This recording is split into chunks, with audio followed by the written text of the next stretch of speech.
Assalamualaikum warahmatullahi wabarakatuh. Nama saya Cuk Reza Albusra dengan NIM 180703046. Saya adalah mahasiswa Biologi Fakultas Sains dan Teknologi Universitas Islam Negeri Arani Rwanda Aceh. Pada kesempatan kali ini saya akan menjawab soal UAS dari Ekologi Perairan yang dibimbing oleh Pak Ilham Zulfahmi.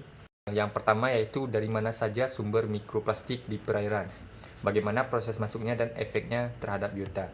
Jadi mikroplastik itu merupakan potongan plastik yang berukurannya sangat kecil dan dapat mencemari lingkungan. Meskipun ada berbagai pendapat mengenai ukurannya, namun mikroplastik didefinisikan memiliki diameter yang kurang dari 5 mm.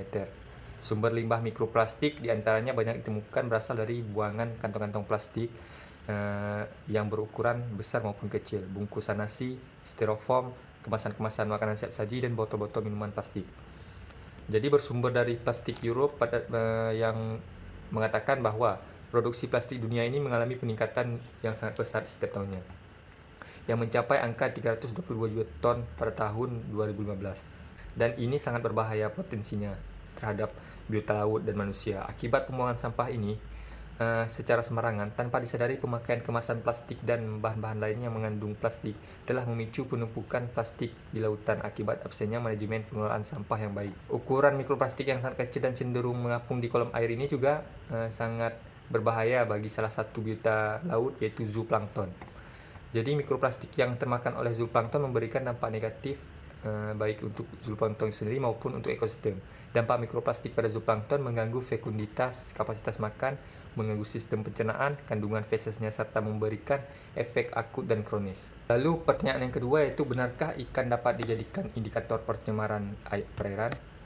Jawabannya benar, karena ikan sebagai salah satu biota air yang sering dijadikan sebagai salah satu indikator tingkat pencemaran yang terjadi di dalam perairan.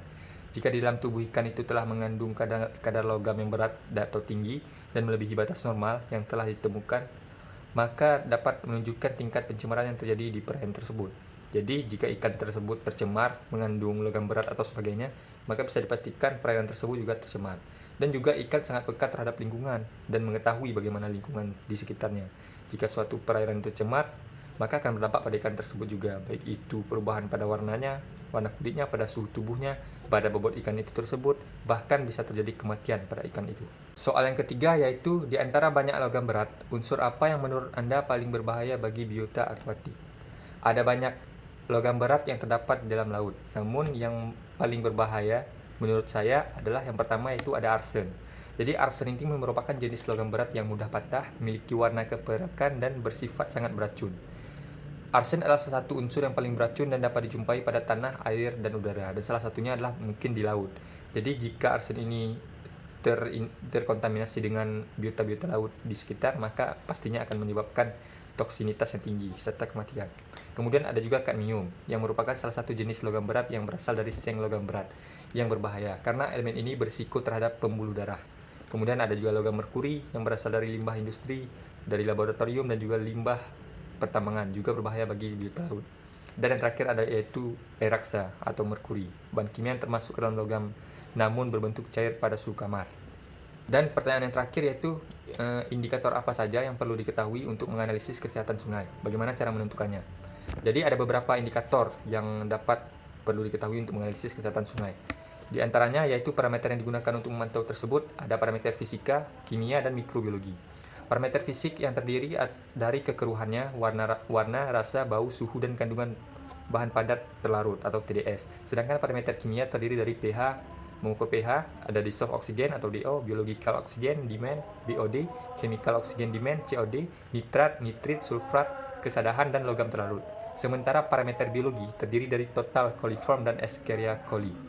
Dalam pemeriksaan kualitas air, biasanya parameter fisik dan parameter kimia seperti DO dan pH diperiksa langsung di lokasi menggunakan instrumen pemantauan kualitas air yang dilengkapi dengan sensor. Sensor dimasukkan ke dalam air yang akan dipantau kualitasnya. Kemudian hasil dari parameter yang dipantau akan muncul pada layar instrumen yang digunakan. Sedangkan parameter biologi ataupun mikrobiologi itu diujinya di laboratorium. Setelah sampelnya diambil di sungai, kemudian diuji di laboratorium.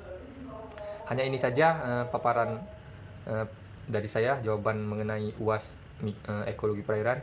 Lebih dan kurang saya mohon maaf. Wabillahi taufiq wa hidayah. Wassalamualaikum warahmatullahi wabarakatuh.